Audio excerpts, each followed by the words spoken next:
They recalled me to the ring hall to watch them turn a key in a lock that had not held a door in 11 years.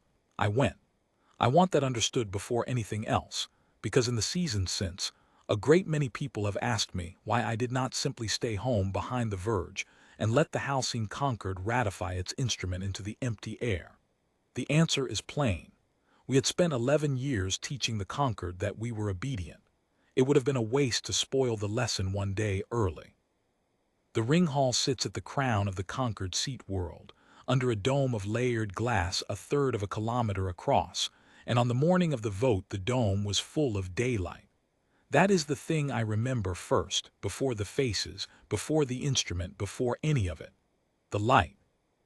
Their sun is a hard white star, and the glass took it and spread it across the chamber until the marble floor looked like the surface of a frozen lake at noon, and the cyan glow of the status displays along the curved walls thinned to almost nothing in all that brightness. The Concord had built the ring hall to be seen from above, from the galleries and the recording drones, so that every species in the Federation could watch the others sit in their tiered crescents and feel the weight of the assembled order. It was a room designed to make a single visitor feel small. It had worked on me once. I was 29 years old the first time I crossed that floor, and my knees had not been steady. I was past 60 now, and I had learned exactly how large the room was, and exactly how little that mattered. I came in through the petitioner's arch at the low end of the chamber, alone, which was their choice and not mine. The Verge settlement permitted Earth one accredited envoy in the ring hall and no aides, no counsel, no recording rights of our own. I wore a charcoal coat with no insignia, because I had stopped wearing the old delegation crest years before, and no one had ever asked me to put it back on. The floor sloped gently up toward the convener's bench, and on either side the crescents rose in tiers, and the tiers were full. 11 species hold seats in the Halcyon Concord. That morning all 11 were present, which they had not been in years, and which told me as much about the importance they assigned the instrument as any briefing could have. The crossing of that floor takes a little under a minute at a measured pace, and the Concord had measured it. The architecture is a kind of argument made in stone. The slope rises just enough that the convener always looks down on the petitioner, and the petitioner always looks up. The acoustics are tuned so that a voice from the low arch carries thin, while a voice from the high bench carries full. The daylight falls on the floor in such a way that whoever stands at the bottom stands lit, exposed, while the counselors in their crescents sit in the cooler ambient above the line of the sun. I had walked it perhaps 40 times over 11 years, and I had stopped resenting the design somewhere around the 20th crossing and started studying it instead, the way you study a habit in an opponent you have decided to outlast. A room that has to work that hard to make you feel small is a room that is not entirely sure of itself. I have never said that to a Concord counselor. It is the kind of thing you keep. I will describe them the way I learned to, by the parts of them that moved when they were certain of themselves, because that is how you read a council that does not share your face. At the high bench sat convener Osith of the Severin, who had presided over my people's affairs for the better part of 2 decades. The Severin are tall and gray and narrow, with skulls drawn back and long, and a band of soft membrane across the throat that floods with color when they feel a thing strongly. Osith had learned over the years to keep a high collar fastened to hide that membrane during sessions, because the Severin consider visible feeling a failure of office. The collar told me he intended this morning to be solemn and controlled. I noted it. I had built a career on small things like fastened collars. To the convener's right sat the keeper of the Cordon, Warden Delegate Theldes of the Valley. The Valley are squat and broad and plated, the color of wet slate, with 4 arms folded in pairs, and a habit of speaking with the lower set still while the upper set arranges documents, so that a Valley always seems to be doing 2 careful things at once. Theldes had held the Cordon mandate since before the Verge settlement was signed. The lattice was his work, his record, his name in the Federation's ledger of services rendered. He had spent 11 years describing it to the assembled crescents as the finest containment structure the Concord had ever fielded, and he was not wrong about what it had been. He was only wrong that morning about what it still was. The rest I will name as they come. There were many of them, and they had all come to be present at a moment they believed they understood. The Thren delegation in the Southern Crescent, small and quick and given to ornament, their seats crowded close because the Thren dislike empty space. The Alu in the East, long and pale and slow, fewer in number and set apart. The Bracker, heavy and silent, who had said almost nothing in 11 years and would say almost nothing now. And the others, the Severan majority filling the broad central tiers nearest the convener, the whole assembled order of the Federation that had counted us once, and decided what we were, and never thought to count us again. The clerk read the docket into the chamber in the Federation's trade tongue, which I speak, and then in the older ceremonial register which I also speak, though the Concord had never thought to confirm that. There was one item that mattered. The clerk called it the permanence instrument and read its long formal name, which translated to something like the settlement of the question of Earth in perpetuity. I had read the draft 3 times on the crossing. It did 3 things. It made the Verge settlement permanent, with no further review and no clause for renegotiation. It reclassified humanity from a contained polity, which is a thing that has rights and a clock, to a permanent ward of the Concord, which is a thing that has neither. And it codified the cordon, the lattice, the leash, the wall of anchors that ringed the Morn Verge and pinned every human ship inside it, as a standing fixture of Concord law, to be maintained in perpetuity at the Federation's expense, against the day, the instrument said, when human capacity might again grow ambitious. That last clause was Theldes's. You could hear his caution in it. He did not believe we were dangerous. He believed we were a managed problem the way a river behind a dam is a managed problem, quiet, useful, and never again to be trusted to run on its own. The instrument was not an act of fear. That is the part the Concord never grasped, even at the end. It was an act of confidence. They were not voting to cage a threat. They were voting to make permanent a victory they had already won, 11 years before, and had been collecting interest on ever since. I should tell you about those 11 years, because the vote does not mean anything without them, and because there are graves inside them that I am not willing to leave unmarked. The conflict that brought humanity to the Concord's attention was brief, and it was ugly, and I am not going to dignify it with the word war, because what the Concord did to the colonies along the Reach was not war. It was an audit. They came to count us, found we had spread further than their charts allowed, and corrected the charts. We lost 3 settled worlds in 11 days. We did not lose them well. I have heard our own people in the years since describe that span as the time we learned what we were up against, as though it were a useful lesson, and I have never been able to nod along.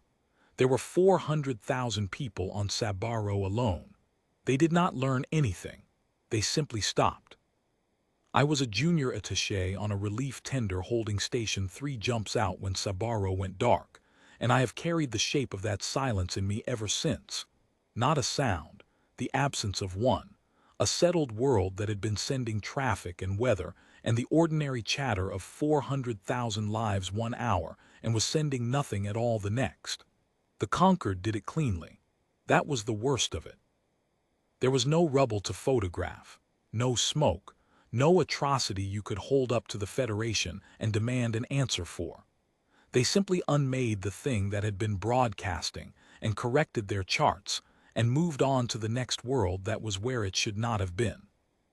What was left of us asked for terms, and the Concord, which prides itself on mercy, gave them. The terms were the Verge. We would withdraw every ship and every flag to the volume of space the Concord designated the Morn Verge, a sphere some 40 light-years across, and we would stay there. To make sure of it, Theldes built the Cordon, a lattice of inhibitor anchors strung around the boundary of the Verge, each one a station the size of a small moon, each one broadcasting a field that seized the geometry a ship needs to fold space and crushed it flat. A human vessel that tried to cross the Cordon would simply fail to translate. It would burn its drive against a wall it could not see and fall back into the verge, and the anchors would log the attempt, and the Concord would know. For 11 years, no human ship crossed the Cordon. The logs were clean. The status board in the ring hall, the long cyan strip that ran the curve of the wall behind the convener's bench, showed the Cordon's 640 anchors as 640 steady points of green. The Concord looked at that green every session and was reassured. I was part of the delegation that signed the Verge settlement. There were 9 of us. We were held for the duration of the negotiations, which the Concord called accommodation and which had locks, and the negotiations lasted 19 months, and not all 9 of us came home. The accommodation was a tower on a moon the Concord kept for such purposes, comfortable in the way a thing can be comfortable and still be a cell, and we were permitted to walk its gardens under guard and to send letters home that were read before they were sent. The Concord was not cruel to us in the ways a cruder power would have been. They were cruel in the patient bureaucratic way of a body that has decided you are a problem to be settled rather than a people to be spoken with, and that has all the time in the world. Every concession took a month. Every month took something out of us. They were not trying to break us. They were simply confident that 19 months of their patience would outlast whatever we had brought to the table, and they were nearly right. Cole Vanderhall did not come home. He was our senior, our lead, the man who taught me that a diplomat's only real weapon is the willingness to outlast the other side's patience.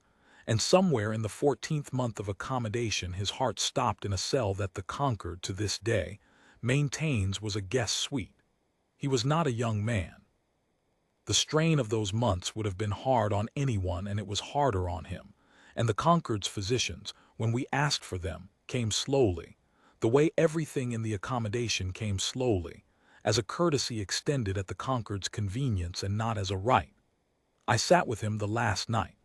He was lucid almost to the end, and he did not waste the end on anger, which I have never forgiven him for and never stopped trying to imitate. He told me that the Concord would let us go eventually, because keeping us was more trouble than releasing us, and that when they let us go we should accept whatever terms they offered and go home and be patient, more patient than they could imagine being, because patience was the one resource the Concord had decided we did not possess, and a thing your enemy is certain you lack is a thing you can build in the dark. Then he asked me to make sure the gardens were noted in the record as gardens with guards, and not as gardens, and he died before the physicians arrived. They returned his body to the Verge with a formal note of regret and a clause absolving the Concord of liability, and they expected us to sign it, and we signed it, because the alternative was that the other 8 of us would also enjoy the Concord's accommodation indefinitely. I carried that note across the boundary myself. I have it still. It is the only document I kept from those years that I cannot read without my hands going cold. So when I say I went to the ring hall to watch them turn a dead key, understand that I was not calm because I had transcended anger. I was calm because I had spent 11 years learning to fold the anger so small and so tight that no severin throat membrane and no veily pair of watching eyes could ever find it on me. Composure is not the absence of fury. It is fury that has been given a job to do and told to wait.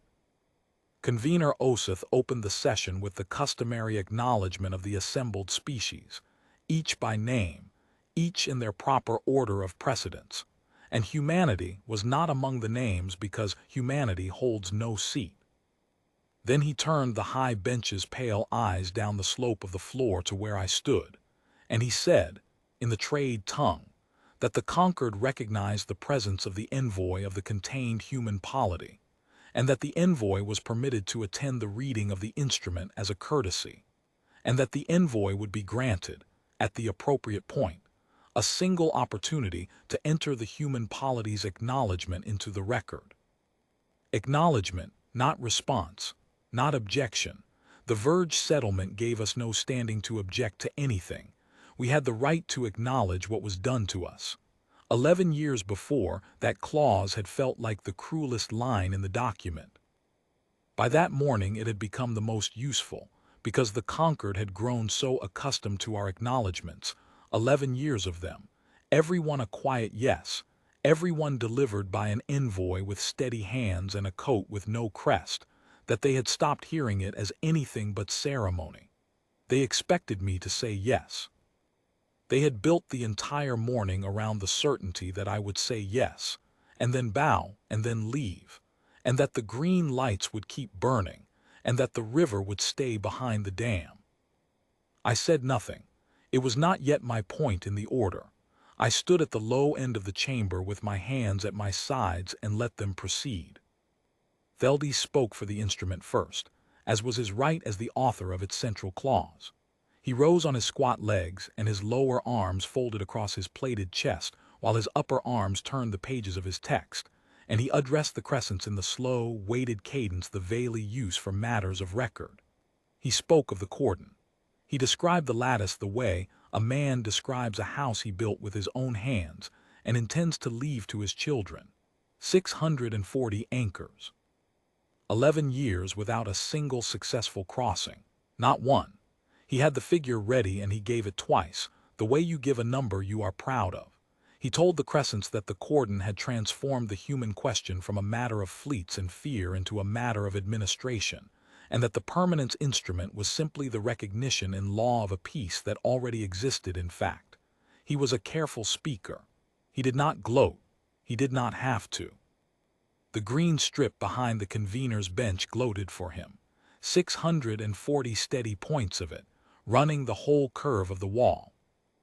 I watched the strip while he spoke, and I will tell you what I was thinking, because it is the heart of the entire morning and I have never said it plainly in public until now. I was thinking that the strip had been a lie for 11 years, and that I had helped build the lie, and that I was about to watch 640 Concord councilors vote to make the lie eternal. The Cordon was dead. It had been dead in any sense that mattered for the better part of a decade.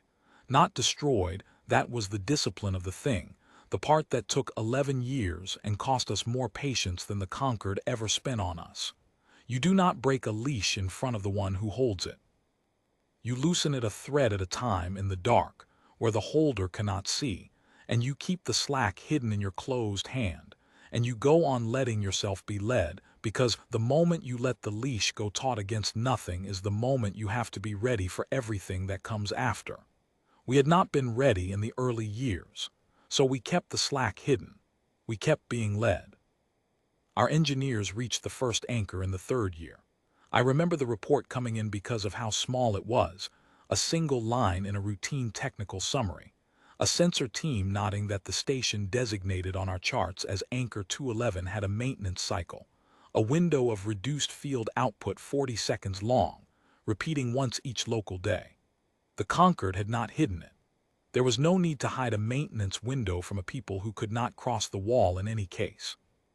But a thing that no one watches closely is a thing you can study at your leisure, and the anchors were automated, vast and patient, built to last 1,000 years without a Vale hand ever touching them, and that patience was their weakness. We did not assault the anchors.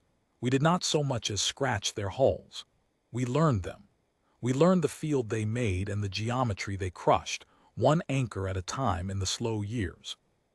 The 4th and the 5th and the 6th, the years I spent crossing back and forth to the ring hall to deliver our quiet acknowledgments while the real work went on in the dark behind me.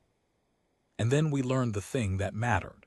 The Cordon crushed the old geometry, the geometry the Concord knew, the only geometry the Concord believed could exist, because the Concord had built every drive in the Federation on the same principles and could not conceive that a fold could be made any other way.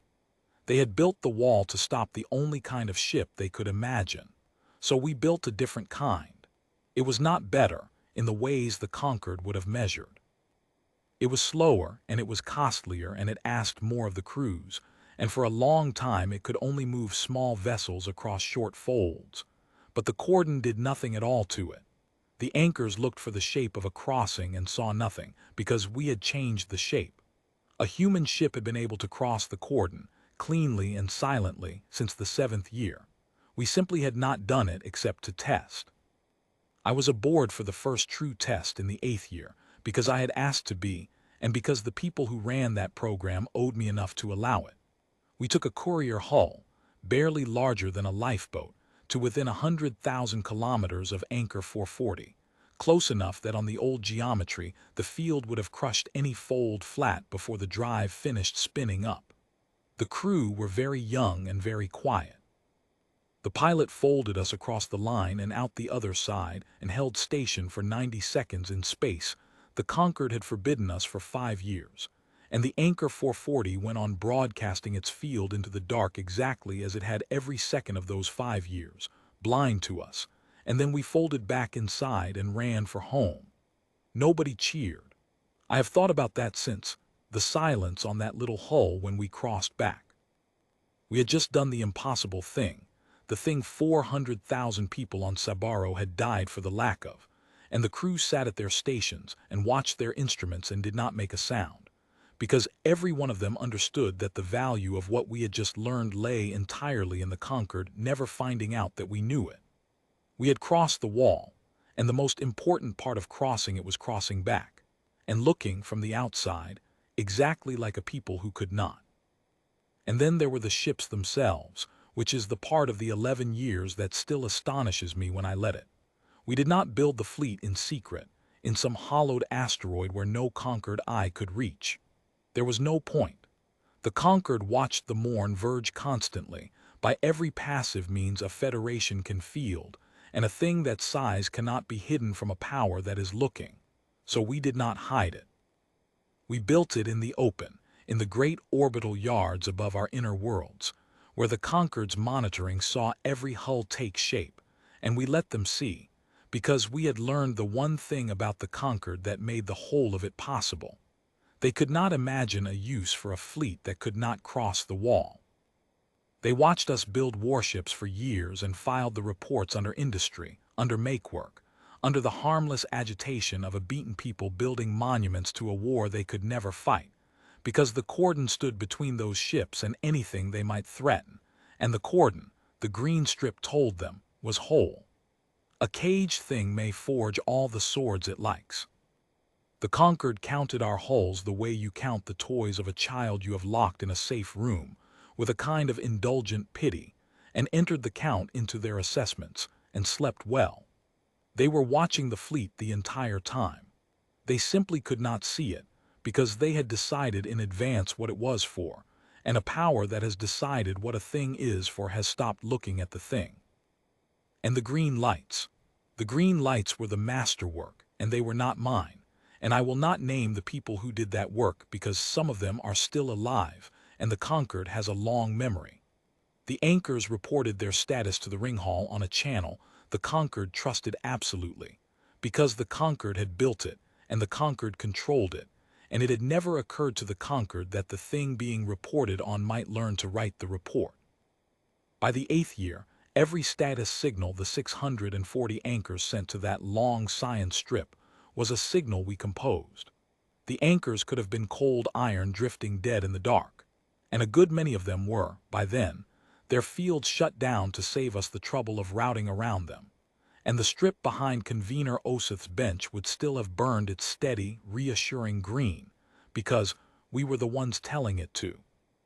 The Concord maintained the cordon at enormous expense for years, sending Vailey service tenders out to anchors that no longer did anything, paid for upkeep on a wall that held nothing, and read the green strip every session and was reassured and budgeted by the instrument now before the chamber to keep paying that expense forever.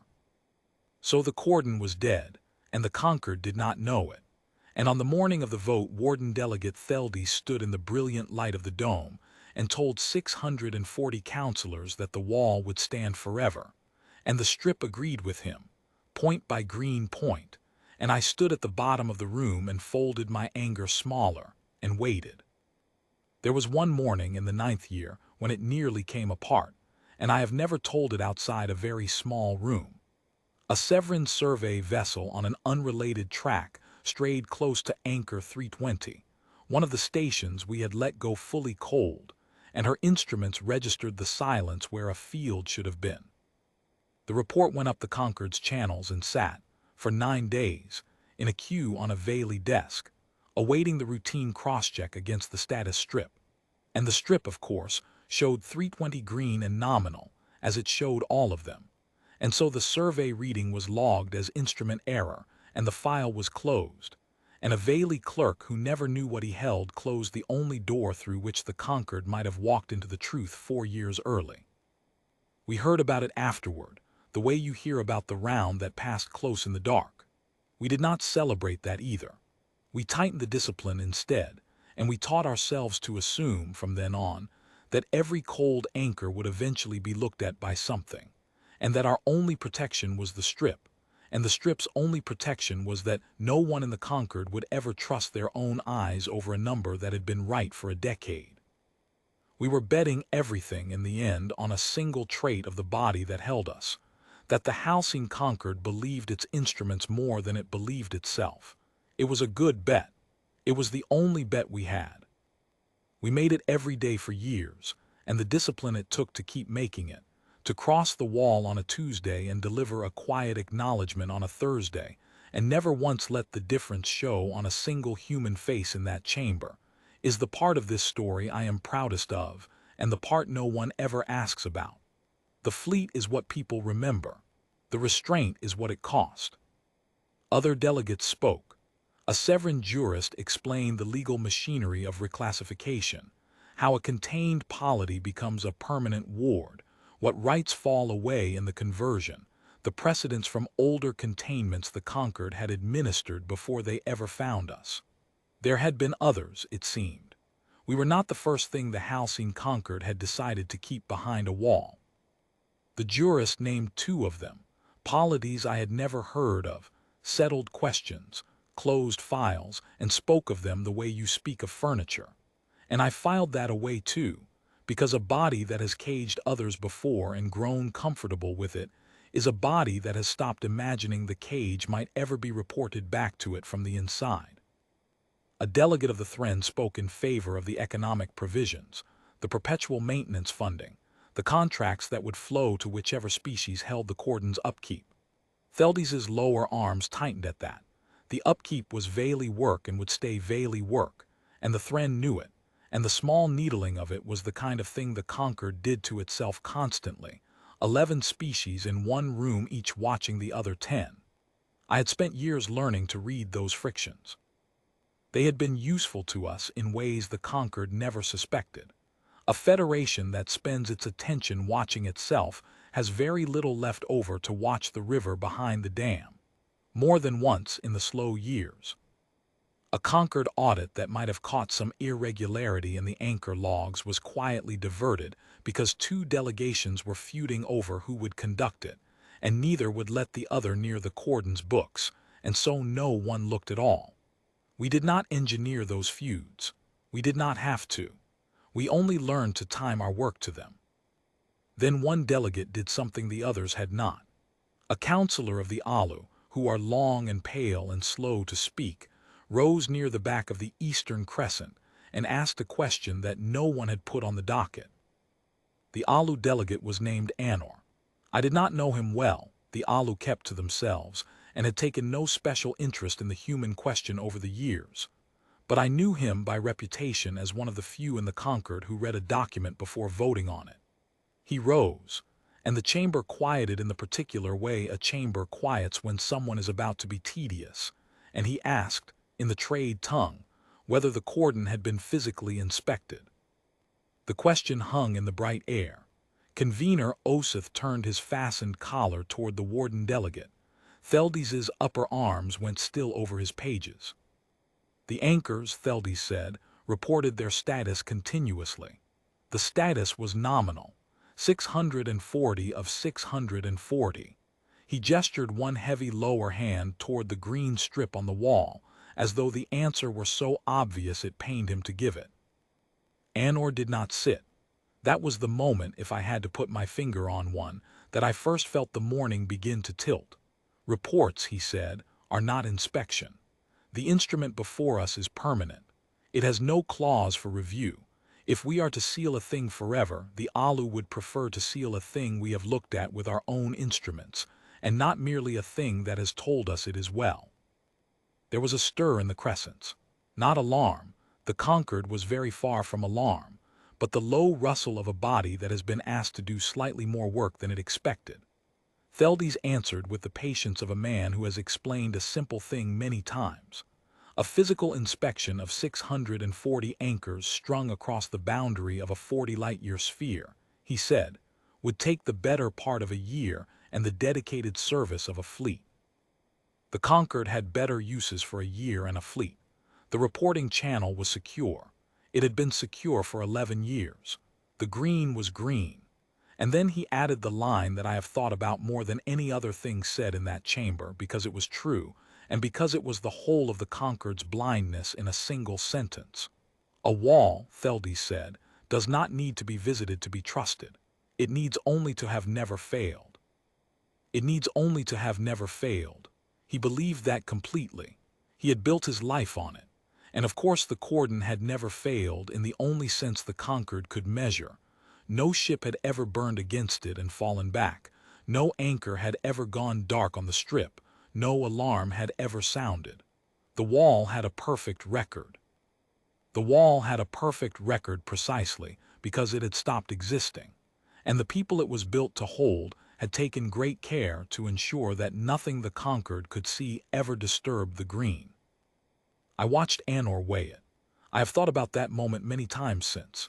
If the Alu delegation had pressed, if Anor had said, then take the year, take the fleet, look before you lock, the morning would have ended very differently, and I would have crossed the boundary home with the instrument unsigned, and the lie still standing, and the slack still hidden in our closed hand.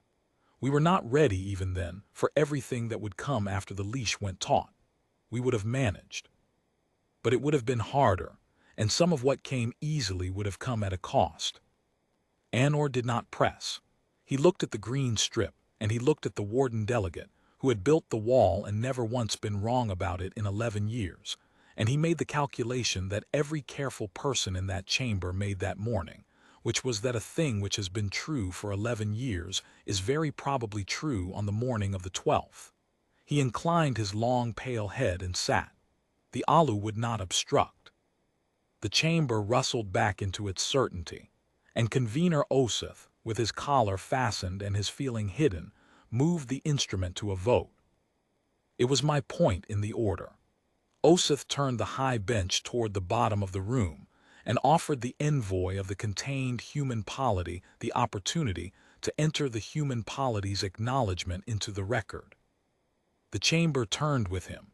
11 species, 640 counselors, the galleries above and the recording drones, all of them turned the weight of their attention down the bright slope of the floor to where one human stood in a coat with no crest. I had felt that weight before. The first time at 29, it had nearly buckled me.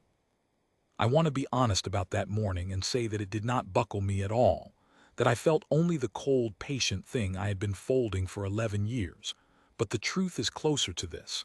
I felt all of it, the full mass of the assembled Concord bearing down on one body, and I understood, in the way you understand a thing in your spine before your mind catches up, that this was the last time I would ever feel it. Whatever I said next, the river was coming over the dam. The only choice left to me was the size of the words I used to let it out. I had prepared a great deal.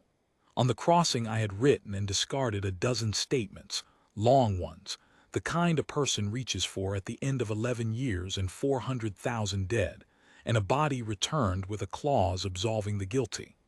I had written about Sabaro. I had written about Cole Vanderhall and the suite with the locks and the gardens with guards he asked me to enter into the record. I had written the speech you would expect a human to give in that room, the one where humanity stands up at last and names everything that was done to it, and tells the Concord exactly what it is. I burned all of it in the ship's reclamation unit somewhere over the boundary, because I understood something about that room that the Concord did not understand about us, and it is the only piece of wisdom I have ever been certain of. The Concord expected us to explain ourselves. 11 years of accommodation, 11 years of acknowledgments, the entire architecture of the Verge settlement. All of it rested on the assumption that a defeated thing pleads and bargains and explains, and that as long as it is explaining, it is still defeated. They had built a wall to hold us and a chamber to receive our acknowledgments and a clause to absolve themselves, and the one thing they had never built was a way to hear silence as anything but submission. A long speech, however righteous, would have been a gift to them. It would have let them answer it, weigh it, file it, fit it somewhere in the architecture of a defeated people still talking. The architecture had no place at all for a thing that simply stopped talking and showed them what was already true. So I did not give them the speech. I gave them the acknowledgement they had asked for, in the fewest words it could be made of, and I gave it in a voice with nothing in it at all. The human polity, I said, withdraws its acknowledgement. That was the whole of it, 6 words. The trade tongue makes it 7, and I had practiced the 7 until they came out flat as a closed door. For a moment the chamber did not understand. Withdraw is not a word that had ever appeared in 11 years of human acknowledgments. The Verge settlement gave us no standing to withdraw anything. Osith's pale eyes narrowed above the fastened collar. Theldis's upper arms went still again over his pages. Somewhere in the eastern crescent Anor of the Alu, who alone had thought to ask, leaned slowly forward. And then, while the chamber was still reaching for the meaning of 6 words, I looked up, not at the convener, not at the warden delegate, but past them, up through the great glass dome into the bright white daylight. And one by one, the Concord followed my eyes. The fleet was already there. It had crossed the Cordon in the dark of the seat world's far side. All of it. Every ship we had spent 11 years building behind the green lights, folding space in the geometry the anchors could not see, and it had taken station in the high atmosphere above the ring hall, while Theldis was still describing the wall that was supposed to make this impossible. They hung in the daylight above the dome, kilometers of them, dark and patient and silent, their hulls catching the hard white sun. And through the layered glass, the assembled Concord saw what no Concord counselor had seen in 11 years, and what every law and instrument and anchor of the Federation said could not be seen at all. A human fleet, inside the boundary of the Morn Verge, above the Concord's own seat, having crossed a wall the warden delegate had just sworn was whole. I did not gesture at them. There was no need. The dome did the work the daylight was made for. The chamber that had been built to make one visitor feel small turned all its great glass attention upward, and the order it had assembled to make our containment eternal saw, in the same instant, that there had been nothing to contain for years. Here is the thing I have never been able to make people understand about that moment, the thing I want most to set down before I am too old to set down anything. The horror in that room was not the fleet. The Concord had armadas of its own. It had counted hours, 11 years before, and broken them. The horror was the strip on the wall. While the counselors stared up at the impossible ships, the long cyan strip behind the convener's bench went on burning its 640 steady points of green, exactly as it had every session for 11 years, reporting the cordon nominal, reporting the wall whole, reporting 640 of 640 anchors standing. And that green, that calm, lying, reassuring green, glowing on while a human fleet hung over their dome, was the moment the Concord understood what had been done to it. Not that the wall had failed, that the wall had been failing silently in the dark, while it told them every day that it stood, that the green had been ours to write for years, that every reassurance they had taken from that strip, every certainty they had built their permanence upon, had been a thing we composed and sent them, the way you might send a kind letter to someone you have already decided to leave. I watched it move through the crescents. The Thren understood first, being quick, a ripple of small bodies going still all at once in the southern tier, ornament forgotten. The Bracker, who had said nothing in 11 years, said nothing now, but the heavy shapes of them turned toward the dome and stayed turned, and there is a kind of silence from a silent people that is louder than any cry. And the Severan majority in the central tiers, the bulk of the body, the species that had counted us and decided what we were, sat under the daylight and the dark hulls above it, and did the arithmetic that everyone in the room was now doing, which was very simple and very terrible. If the wall was open today, it had been open for some unknown span of yesterdays, and there was no instrument in the Federation's law that could tell them how long they had been free to be crossed and had not known it. I have sat in many rooms where bad news arrived, and I have learned that a body of people does not break all at once. It breaks the way ice breaks, in a line that travels, and you can watch it travel if you know where to look. It traveled through the Concord that morning from the dome downward and from the strip outward, two fractures meeting in the middle of the chamber, and where they met the certainty of 11 years simply gave way, and there was nothing under it. I watched delegates who had voted on 1,000 instruments without once doubting the floor beneath their feet reach out and steady themselves on the rail of their crescents. I watched a Thren delegation that never stopped moving go entirely still, all of them, like a flock that has seen the hawk too late. And I watched, more than any of it, the thing that is the closest I will ever come to understanding what we did to them. I watched them keep glancing back at the green strip, again and again, as though it might correct itself, as though the lie would have the decency to turn red now that they finally needed the truth from it. And it would not, because it had never been theirs to command, and the steadiness of that green while their whole order came apart beneath it was the cruelest single thing in the room, and we had built it, and I felt no triumph watching it, only the cold completion of a long and patient work. Convener Osith was the first of the bench to move. He reached up slowly and unfastened his collar, because there was no longer any point in hiding what a Severan throat does when a Severan is afraid, and the soft membrane beneath went the deep bruised color of their alarm and stayed it. Theldes did not move at all.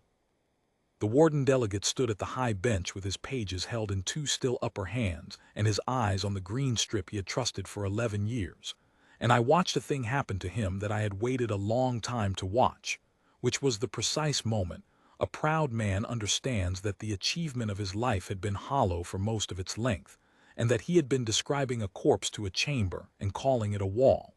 He did not look up at the fleet. I think he could not. Everything that mattered to Theldes was on that strip, and the strip was still green, and the green was the whole of his ruin. Anor of the Alu rose. He did not look up at the fleet either. He looked at the strip and then at Theldes, and he asked his question again, into the silence, in a voice that had gone very quiet. Had the cordon been physically inspected? This time no one answered him, because everyone in the room now knew the answer. And the answer was that they had been one vote away from sealing forever a wall they had never once looked at with their own instruments, on the word of a thing that had learned to tell them it was well. Anor held the silence a long moment, and then he sat, and I have always believed he sat not in defeat but in a kind of grim vindication, the only counselor in the chamber who had nothing to be ashamed of, and who therefore had the least to say. I want to be precise about what happened next, because there is a version of this story that has gone around in the years since in which the human fleet did something, in which a shot was fired or a demand was made or a threat was spoken into that chamber, and that version is false. The fleet did nothing. It hung in the daylight and was visible, which was the whole of its purpose, and which was enough. We did not need to threaten the Concord. A threat is a thing you make about the future. We were not offering the Concord a future to be afraid of. We were showing them a present that had already happened, years before, without their knowledge. The present in which the wall was gone, and the river had been free to run any time it chose, and had simply, out of a patience the Concord could not have understood if we had spent 1,000 years explaining it, decided not to run yet. The instrument was never put to the vote. Convener Osith, with his throat membrane gone dark and his collar open on the high bench, declared the session suspended in a voice that had lost the full carrying weight the high bench was tuned to give it, and the clerk struck the permanence instrument from the docket, and the 11 species of the Halcyon Concord filed out of the ring hall under a dome full of human warships and bright white daylight, and not one of them looked at me as they went. I had stopped being small to them. I am not sure what I had become, something the room had not been built to receive. I crossed the bright floor to the petitioner's arch alone, the way I had come, and at the arch I stopped, because there was one thing left that I had carried across the boundary and meant to leave behind. I took Cole Vanderhall's note out of the inner pocket of my coat, the formal regret, the clause of absolution, the document I had signed at 29 with hands that would not stop shaking, and I set it on the clerk's bench, face up, in the brilliant light, where the recording drones would find it and the Concord would have to read it. I did not make a speech about it. I had not made a speech about anything that morning, and I was not going to spoil 11 years of restraint with one at the end. I simply left it there, the way you leave a stone on a grave, so that the thing would be in the record alongside everything else that was now in the record, and I walked out under the dome, and the daylight followed me to the arch and stopped at the threshold the way it always had. The negotiations that followed took 2 years, and I will not recount them here, because they were long and technical and a different kind of story, and because the morning in the ring hall had already decided everything they would settle. I will say only this much of them. The Concord came to the table braced for demands, for reparations, for the long itemized bill that a wronged people presents when it finally holds the stronger hand, and we presented almost none of it. And that unsettled them more than any demand could have. We asked for a seat. We asked for the boundary to be opened in law as it had long been open in fact.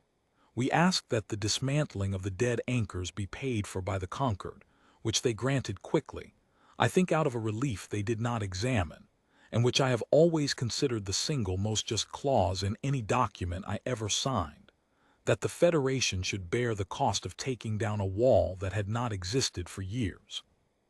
We did not ask for an apology for Sabaro. We did not ask for one for Cole Vanderhall. We left those in the record where I had put them, and we let the Concord live with the difference between a people that demands an accounting and a people that has simply stopped needing to ask. There are people on my own side who believe we waited too long. I have heard the argument many times in the years since, and I will set it down fairly because it deserves to be set down. We could have revealed the truth in the 8th year when the fleet first crossed clean. We could have done it in the 9th or the 10th. Every year we waited was a year humanity lived as a ward behind a wall, a year of acknowledgments, a year of the green lie burning on a chamber wall while our own people died not knowing how free they already were. Cole Vanderhall was 4 years in his grave before the wall first opened to us. He never knew it would. There are widows and orphans of those 4 years, and they have a right to ask why we did not lift the cage the moment we could, and I have never had a clean answer for them, only this one. A cage you have not yet revealed is a weapon. A cage you have revealed is only a story. As long as the Concord believed the wall held, the wall worked for us, and every year it worked for us we grew stronger behind it, and the Concord grew more certain. And certainty is the softest ground there is to stand a body's whole future on. We did not wait because we were timid. We waited because the longer they believed, the harder the believing would fall, and we wanted it to fall on the one morning it could cost them everything. The morning they gathered the whole Federation to make it permanent. I will not pretend that calculation was painless or that it was wholly mine to make.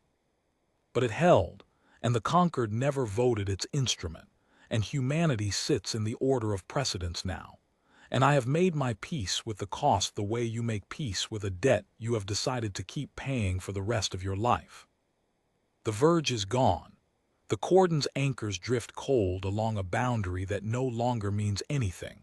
The Bailey service tenders that once maintained them now dismantle them, one by one, on the Concord's expense, and I am told it will take the better part of a decade. Humanity holds a seat in the Halcyon Concord now. We are named in the order of precedence. Convener Osith retired the season after the vote, and Warden Delegate Theldes was recalled by the Bailey and is not spoken of, and Anor of the Alu, the one counselor who thought to ask whether anyone had looked, sits on the joint commission that oversees the dismantling, and he and I have spoken in the years since, more honestly than I have ever spoken with anyone on my own side. He asked me once plainly how long the wall had been open before the morning of the vote.